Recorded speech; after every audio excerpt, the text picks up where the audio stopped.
Welcome, everybody. This is Surfacing What's Already There, Mapping Intergenerational and Age-Friendly Efforts, hosted by the Campus CoGenerate Affinity Network through Campus Compact. Can everyone see my screen? Yes, awesome, wonderful. So I am Gemma Lujan. I'm the director of the Center for Community Engagement at the University of Texas at El Paso. And I also serve as a steering committee member of Campus CoGenerate. And I'm happy to be with you today to co-present with another steering committee member. Hi, you all. My name is Vivi Kalefi Pritchard. My pronouns are Ella, she, and her. And I work at Chemeketa Community College. We are a tri-county district in Oregon. And so I'm located in Salem at the main campus. And I serve as the Associate Vice President for Culture and Community, which community engagement is part of the work that I do at the college, along with other folks too in other departments. And Vivi, I think you had just I do have something a that we can question, do. actually. Yeah, I totally forgot about that. But so the work of cogeneration is new to us here at the college, and it might be new to some of you as well. So I just thought that we could start by norming what cogeneration means. So if you could just add to the chat what your thoughts are of, maybe it's a word, maybe it's a phrase of what cogeneration means to you. So I would love to have some engagement on the chat so we can all have an understanding of what cogeneration, intergeneration work on campus means. So thank you. And some of you may have attended our first session, which was last month, and have some information about cogeneration and what it means. And so you feel free to steal some notes from that meeting as well. And I'm sure you've spent some time kind of relating it to the work that you do at your institutions. But while you're in the chat and also joining us from our steering committee is Alyssa, who's going to do some quick groundings and activity with us to get us started. So, Alyssa, feel free. Excellent. Good afternoon, everyone. Alyssa Melby, she, her. I'm from St. Olaf College in Northfield, Minnesota. And at the beginning and ending of every webinar series, I'm just going to be providing some groundings for us and some rituals as we get into this work of building community with one another. And so we want to first recognize that everyone's at different levels of positional power within their institutions, within their communities, and you might be at different points of engagement with cogenerational work. So also in the chat, we're just going to keep this going. In the chat, we'd love for you to put down whether you are cogen curious, meaning you think you're a newbie to this work, if you're a connector where you might be doing some things, but they're fragmented or unsustained, or are you a champion in this work where you've got a real deep core commitment to cogeneration and sustained engagement? So go ahead and put those in the chat. We really want to make sure that these offerings within the network that they work for you. So we're going to share ideas. We're going to generate ideas within this group together, adapt, jump off, and go, right? These are meant to be ideas to spark and take action.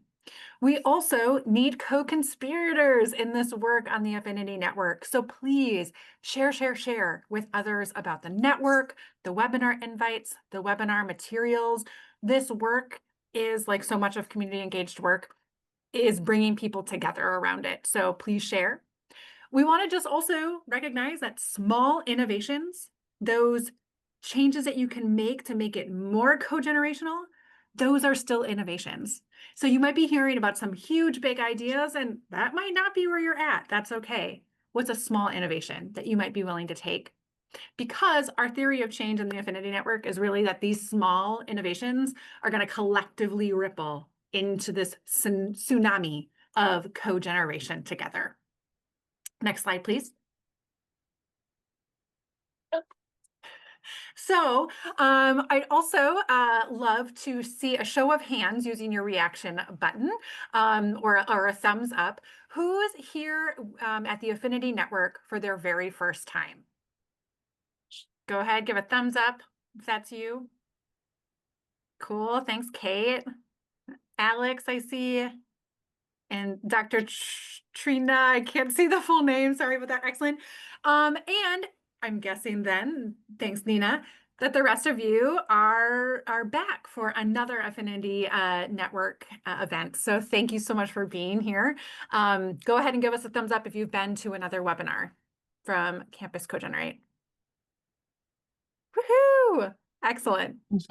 So another thing that we want to do is really ground our work in our collective compact together. So again, be ready with that reaction button. After each statement that I'm going to read next, I'd love for you to react. Give it a heart, a thumbs up, a little explosion, whatever works for you. So we are committed to imagining a co-generative future. I am committed to innovation, beginning with where I, my institution, and my community is at. And we are committed to movement. Oh, I love seeing all those hearts on the screen. It's great.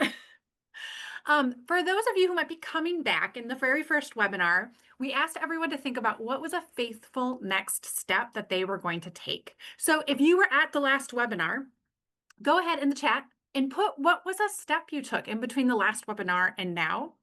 And for those of you who are here for the first time, read through anything that comes through the chat, celebrate with your colleagues on their movement forward, and consider what ideas you might generously steal as you think about moving this work forward. All right.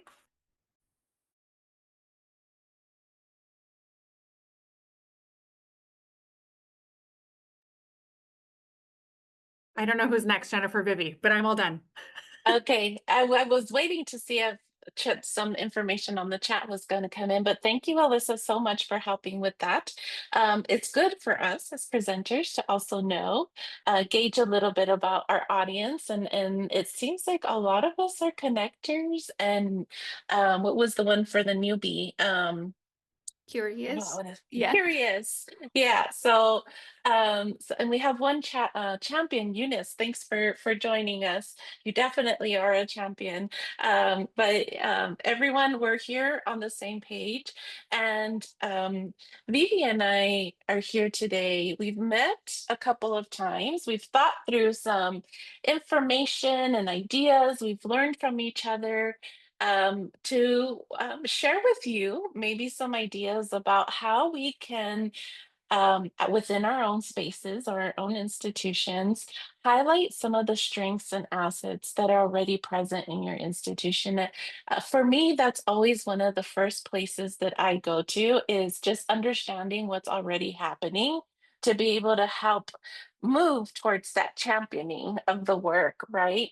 And so some of the things we're going to talk about is also, how do we recognize age diverse learners and partners and community spaces around our institutions, begin developing shared language for intergenerational engagement, and then also support alignment with campus priorities and community needs. We recognize, both Vivi and I recognize, that at both of our institutions, engagement, co-generation engagement is very important. It's not directly stated, but there is opportunities for us as, future champions to be able to connect the work and make it directly stated. And so one of the ways that we recognize the work is through understanding some guiding values of what the work looks like within our spaces. We definitely want to ensure that there's reciprocity, positioned, or reciprocity happening within these programs, initiatives, the work that we're looking at. Also, positionality, where is the work happening? And then asset-based practices that are building connections. And so we'll definitely be looking at those guiding practices or guiding values through the lens of understanding what's happening and assessing how to assess what's happening as well. And first, I did mention that there's one of the important things that Vivi and I talked about in finding importance to the work is aligning it with our institutions. And so we looked at both the University of Texas at El Paso um, and Chimicata. I'm sorry, baby, I can never get it right. Chemeketa, um, yes. Chimicata as examples. And we talked a little bit about, so while we're talking about our institutions and our strategic plan and how it connects institution wide, feel free to do the same with your spaces as well. At UTEP, we focus a lot on student belonging. Our institution serves our community, and we really do see each other as one. We are on the border at El Paso, Texas, and our student population comprises of 80% of our community population. And so many of our students do come from the community and also is reflective of our community as far as culture, ethnicity, and non-traditional student population that attend our school. And so our strategic plan really does focus in on leveraging our place and leveraging how we are situated within our institution. And I just kind of to show you quickly, I linked our strategic advantages through our strategic plan where you can kind of see that some of those guiding principles that I've stated before and some of the work that we're going to be looking at to add to our assessment of what's happening really does match up with our strategic plan. It aligns really well. So you can see here, leveraging our places is important in building upon the unique diversity of our people and our students, reinforcing our culture of care and strengthening our engagement and build strong partnerships. And so you may want to look at your institution strategic plan or quality enhancement plan or goals and kind of see where the work fits into it just to kind of help make the case for being able to assess and recognize the work that is happening. So I'll leave it to Vivi to give some examples from her institution as well. Yes, thank you, Jenna. I love that you started this conversation with thinking about our strategic priorities as institutions. One of the things that I often see in my organization is that the work can seem like an add-on or something else that we're doing.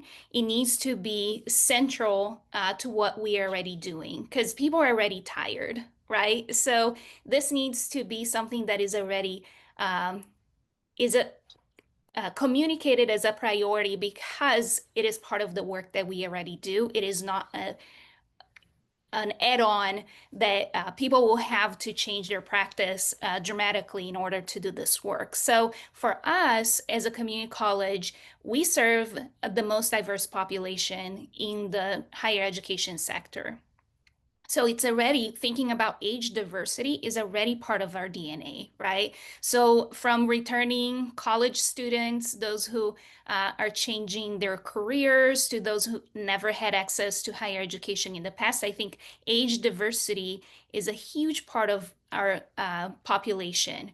And so intergeneration does exist. So if you were to ask anyone, I think they would say, oh, yes, we do cogeneration work. However, it's not intentional. It's happening by accident, right? So for us, the next step is to think about how does this work connect with the work that we are already doing. And for me, it's almost like a lens, right, that we use. So there is an equity lens that we use. So age should be a lens to which we look at our strategic plan as well.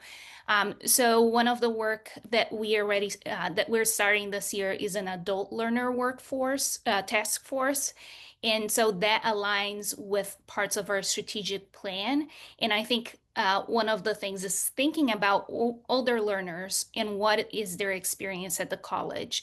And so one of the ways that our strategic plan gives us direction is to give us measures as well. One of the measures is on one of our initiatives, which is a welcoming culture. We use climate data to track our progress in making our climate more inclusive. And the climate survey data shows that our students who are older do not feel as welcome on campus. So that should be part of that adult learner task force, is to look at that data. So also leveraging what data do you already have that tells the story of the older student on your campus. So another pieces of our strategic plan that aligns with cogeneration is holistic student support. Again, thinking about age and how that shows up in our student experience, and also community and workforce engagement. So one lens to look at is, what do our partnerships look like, and do we have that age perspective in the partnerships that we seek? Yes, and thank you. And so I think you can definitely tell the difference in my role and Vivi's role within our institution and what we consider ourselves. I would say I'm more of a curious, almost connector, and Vivi definitely is that connector and understanding and building those relationships. So we're coming to you from two different perspectives, two different types of institutions, and two different areas in which we work and serve our institutions. And through this, let me get the next. Oh, so sorry. Ah. Um, Again, we wanna provide some kind of background or guidance to you all as far as how we would start in building this assessment and looking at what's already happening at our institution. And so one of the key things that both of us agreed on was we definitely want to start looking at programs that already focus on community engagement or types of engagement where you can automatically see the difference in the population, the participants in the population, and the age diversity there. And so, even starting with, looking at, for me, it was looking at, our outreach and engagement programs or our community engagement center that kind of helps me. All right, these are areas that are already focusing on community engagement, engaging with the community. Maybe this is a place to start. But through that, we really want to make sure that we look at the programs or the initiatives or the opportunities that emphasize reciprocity and mutual benefit and positionality, awareness of the role between the institution and its population that it serves, whether it be students, faculty, community members. And so really looking at this is, I would say, a best practice in looking at the programs or opportunities that do emphasize reciprocity is important to share as best examples. And these units are natural partners and starting points, I believe, in working with to kind of build that connection and share the work in building its value within the institution. In addition to that, hold on, I'm sorry. Um, and so with that, we kind of thought about, okay, now we have our engagement values. We looked at our institution. What are some categories or ways that we can kind of help identify these opportunities? And so we thought through categories and we talked about, oh, well, I'm sure there's people in our space that we want to connect with that are doing the work. I'm sure there's places, there's programs, even looking at policies itself, partnerships that have been developed. Is there any cultural offerings or even digital in this age, day and age through AI? And what are some of those assets that are available through those different categories? And thinking through that as far as, again, who are the people that work through some of those policies, or we can help influence policies? Where are some of the spaces that these cultural offerings are happening that serve a diverse group of participants? What are some of the traditions or the networks, not just programs, but networks that are happening, such as social capital, right? Who do we know that can help bridge those connections? Identifying their champions and the connectors would be also a good starting point, we thought, as far as, helping build this asset map that we want to put together so that we can build this community of what's happening. And then also looking at existing resources. So for instance, me at UTEP, we have a software that's through GivePulse, in which helps us with our community engagement. And it helps us, it could help me identify what partnerships are happening within my institution, within the specific field issues or areas. Maybe even looking at MOUs and connecting with your research office to look at, well, what partnerships are happening where age diversity is present within these different type of MOUs or agreements, and these connections are actively being worked on. And so thinking through asset mapping, this was just kind of some of our ideas of where we could get started. I don't know, Vivi, if you want to add any. Okay. Yeah, no, I think we can go to the next slide, but I think I love where you're going with mapping where we are, because that's one of the things that for me, you talked about the context in which you all operate, right, Jana? And then for us, it's, the context that we operate to kind of should inform the work that we do. And so we have higher average age than universities. We offer all kinds of types of training, so it's not just 4-year degree or higher. We have all different types of credential that students can jump in and jump off, right? So it's short-term credentials, and that's what allows us to engage with people at all different stages of life. And one of the things that also presents a challenge and an opportunity is that 40%, 43% of our students work full time. So they have life responsibilities that are beyond their experience here at the college. So our engagement needs to take into consideration that as well. That oftentimes our students are not only engaging on campus, they're engaging in the community. So what does that look like for us? And one of the things that you talked about, Jenna, is around positionality, right? And in moving this work forward, sometimes we have the positionality to be able to do surveys or to bring people together or to ask questions, or sometimes our positionality allows us to do this work one-on-one, right? To ask other people and say, hey, do you know what we're doing around this? Or you have access to data like Jenna has access to data. So thinking about what you might have access to based on your positionality to be able to gather information, gather data, have conversations, because at this stage we're talking about how do you identify the assets that you have currently in your organization.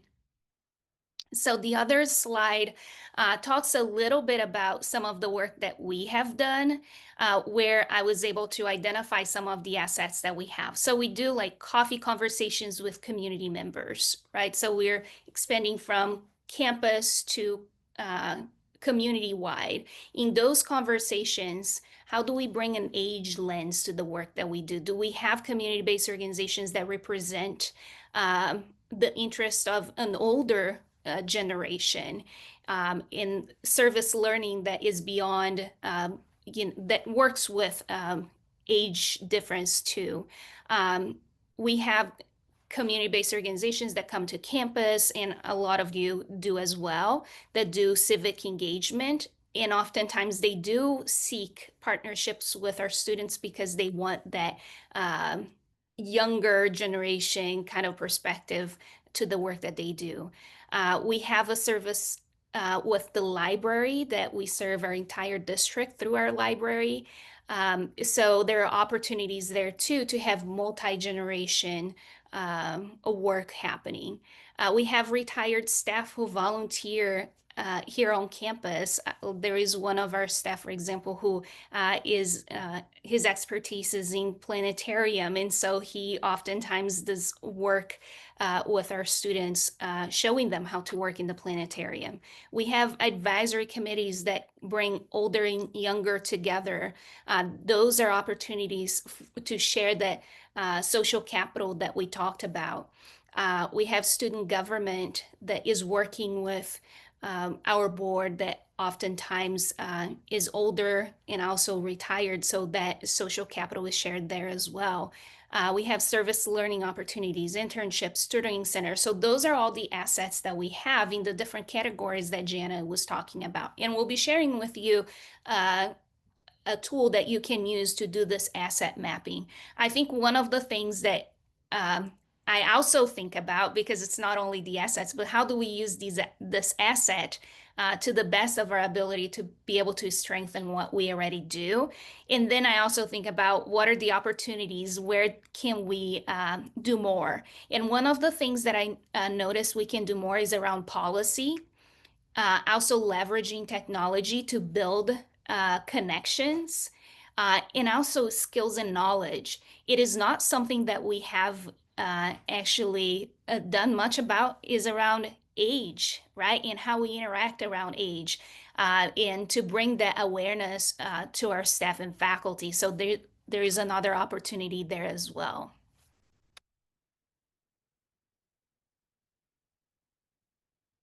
So sorry. Thank you, Vivi, for giving those examples and helping. We really do hope that this helps you kind of warm your brain up to get, some ideas, and thoughts about what is happening already. And so to do that kind of in a structured manner, we worked on a worksheet that maybe helps identify some of these categories and assets that we can build together. And so, what I'm going to do in a moment, I just want to share this worksheet with you all, is provide you with the link to be able to download the worksheet. So you can have this. This is our resource that we're sharing with you.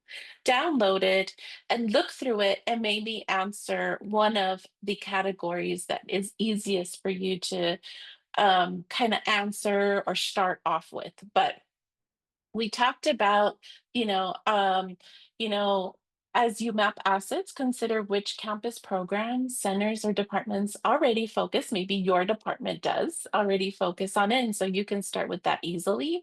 Or you want to focus on another department that you've been wanting to learn more about. Think about how these units can model and support core partnership values of reciprocity. So remember the mutual benefit and the shared power, and the positionality, awareness of their role and power within the institution and community. Um, and so use the worksheet to identify and assess your institution's existing intergenerational and age-friendly activities. For each category, list current activities or assets. Indicate if they are formal or informal, if they're physical or virtual. Identify some champions that you can connect with. And then any notes on ideas, gaps, the purpose, the value of that activity within the institution. And again, some of our key principles is ensure that all voices and perspectives are considered. It can be strength-based, focused on existing assets rather than deficits. And so this helps us identify, some stuff that's already happening. Participatory, engage community members and organizations in the mapping process. And so you're not alone with this. Feel free, to reach out to others that you think could help you fill out this this map. And then the mapping should lead to actionable strategies for collaboration. And so, what we're really doing here is offering you a place where you can get started in identifying what's happening. And then from then on, the next steps would be up to you as far as how you want to collaborate and how you want to share and recognize the work that is happening.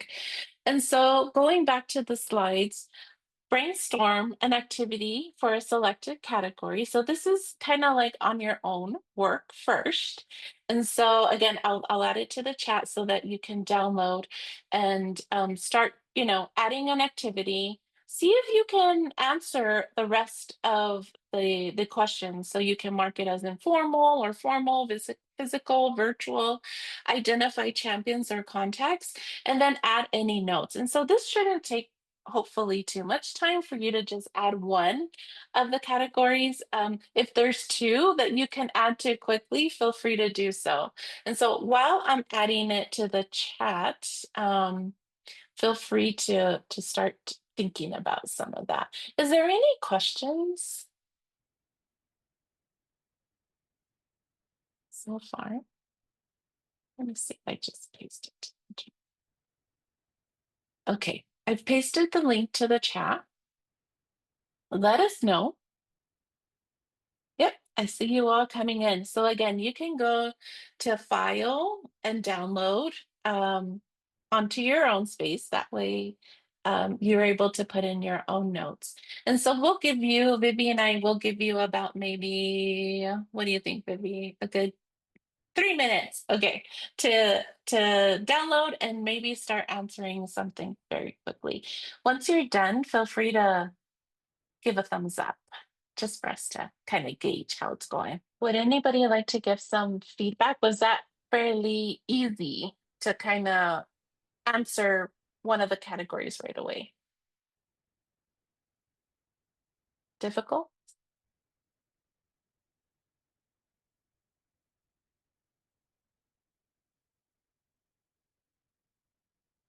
Anyone who has engaged in Hi. similar work too. Hi, Nicole. Thank you. I'm like, is anyone going to jump on? Okay, well, I had a challenge because I didn't know how to download, but I got the gist of it, right? I'm like, I don't know. So, so bear with. So anyway, I've already started doing this. Yeah, I had a meeting this morning. Um, yeah, so would you like me to kind of share what's going on? Okay. Sure. So, I have been networking like crazy. I really have. I spent all day Friday networking. So we have adult and veteran services. So that's for non-traditional learners. So I'm connected with a woman there, and I have another meeting with her tomorrow, and we've developed a rapport, and so she is definitely going to be a champion and a connector. Then I have KSU Engage. So that is who renewed the contract with Campus Connect. We have a meeting on Monday. We've already started talking, and we will be meeting on Monday. And then I am the community outreach officer for the Kent State University Gerontology Club. So I have a position there. And then, so I met with the assistant director of the Center of Sexual Violence and Relationship Awareness for the. So I met with her this morning, and she is going further with this. She wants all the information. She's going to speak with the other program director, and she said that in April they have a big event and that we could bring a program in for that. So I'm like, great, that's wonderful. So that's another way to reach people for awareness, and also that's something that happens to older adults when they are abused in this country. So I think it's pretty important. So the rec center. So Mhm. I went to another event and I got with the director of the rec center, and he was wonderful. And he told me to get with him. And so they have something called a silver sneakers down there. So I started asking some of the workers, the students that were down at the rec center. I said, could you tell me about what the ages are? that come to this program down there. And they said, well, I think we do have a few people that maybe be 60. Well, my idea in the beginning anyway was to take something maybe from the Gero Club and incorporate it, or the adult learners. And, you know, basically a lot of people like to swim, and bringing that event down to the rec center to intermingle. So made that connection. So, and I still am going to be going to the student government, the research department. I'm over there tomorrow for something. I will Awesome. ask with what you were talking about. And then I also have another connection to the research department. And then also I met with a woman for First Gen on Friday, and she is the director of the Student Success Center. So I'm just talking to everyone and bringing it out. So Thank you, I'm Nicole. all on board. So you're doing the work. You are making those connections. You are building Yes. your asset maps. Um, I will send the worksheet. I'll send it as an attachment Thank you. later on if you'd All like to right. as well, if you're having a hard time. But hopefully it'll help you in organizing, just kind of in building everything that you have written on your notes. You can have it on there. And those are wonderful examples and wonderful opportunities to start looking at and building those connections. Thank you, thank you, thank you for that example. Yes. So So I was really excited about this. I'm ageism. I'm very passionate about Alzheimer's and dementia. And this is something that I can put my work forward to wonderful. change. We need a social change. Yes, So thank you. thank That's you. what it's all about. Yeah. Yeah. So let's do a little bit more talking. Let's do a little bit more sharing of those opportunities. And so what we are going to do next is put you in groups of 3 or 2. Vivi's going to help do that. And in your group, we'd like you to answer these, together, this information. Which categories do you think your institution might be underrepresented? So which categories might be difficult for you to fill out? Which categories do you think that your institution might have more strength in? What's going to be easy for you to fill out, and what could be expanded or connected or created and added, to the sheet. It's not um, a list that can't not be added to or changed up. This is just something that we've started and we've offered as a resource. And then also in your group, when you introduce yourself, feel free to share what you included for one of the categories you selected to fill in. Does that sound good? Yes? Okay. So we'll give about maybe um 8 to 10 minutes for that. We're running out of time, but Vivi will put you into the groups, and I'm hoping that this screen will still be showing while you're in your groups. If not, I will share the link to the slides as well. All right. I will open it up right now. Okay. How's everyone's conversation? Did it work out? Yes. Okay, I just to do some recaps, and so that Vivi and I kind of gauge a little bit more about how the tool worked out. Was there anything that you thought could be, or did you get a chance to talk about what could be expanded or connected or created with the tool?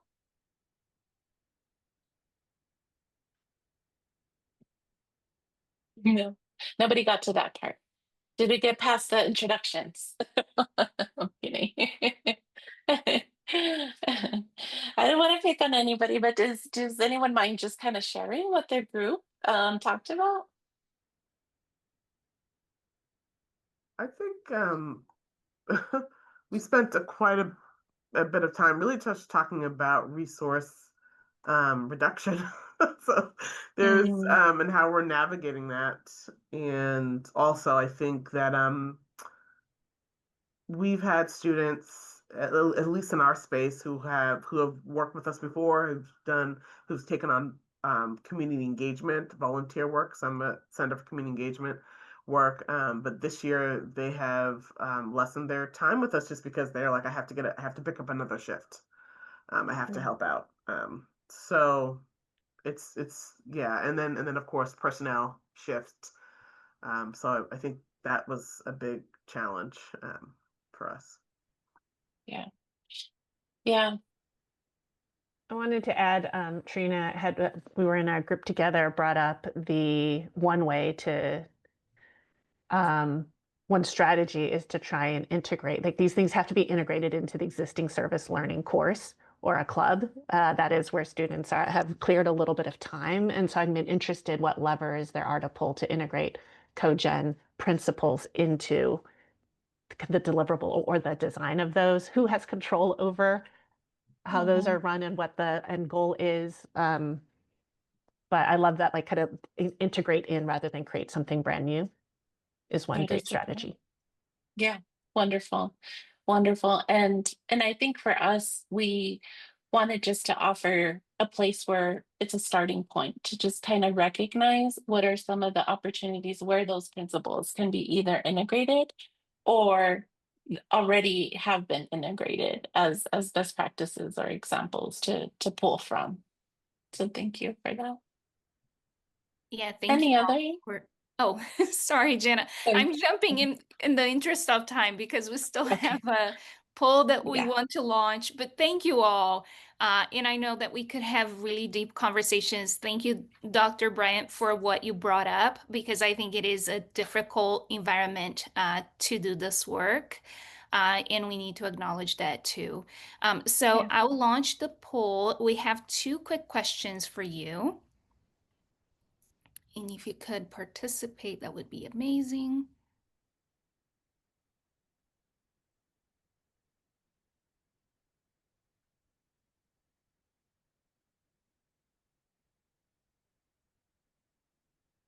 A 100% answered. Thank you.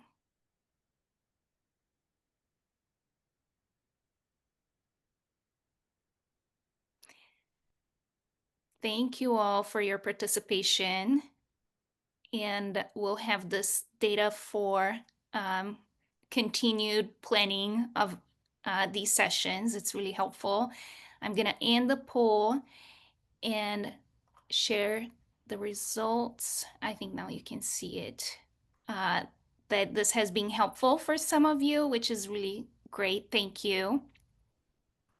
I'll stop sharing. And now I think we pass it off to Alyssa. Okay, perfect. Thank you. And our last couple minutes, just again, want to return us all to our collective compact with each other. You can read it here on the screen. And in the interest of time, want to move on to our faithful next step. So I'd like to invite everyone to think about what's a faithful next step that you can imagine doing between now and our next session on December 10th. Shout out, I will be there and sharing about that intergenerational conversation. So hope to see you back for that. So go ahead, put in the chat, what's one step that you can take? It might be one of the ones that they just listed on the slide. It could be talking to one specific person. No step is too small.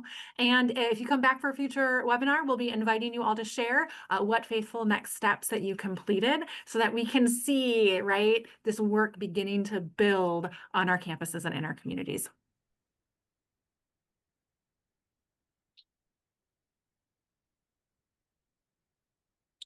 Thank you. And while that's happening, we appreciate your participation. Thank you, thank you, thank you so much for joining us. Here is our contact information, and I will share our slide deck and the worksheet with, I'm guessing, Alex, maybe, that can send it out to everyone who participated. Thanks for the thumbs up, Alex.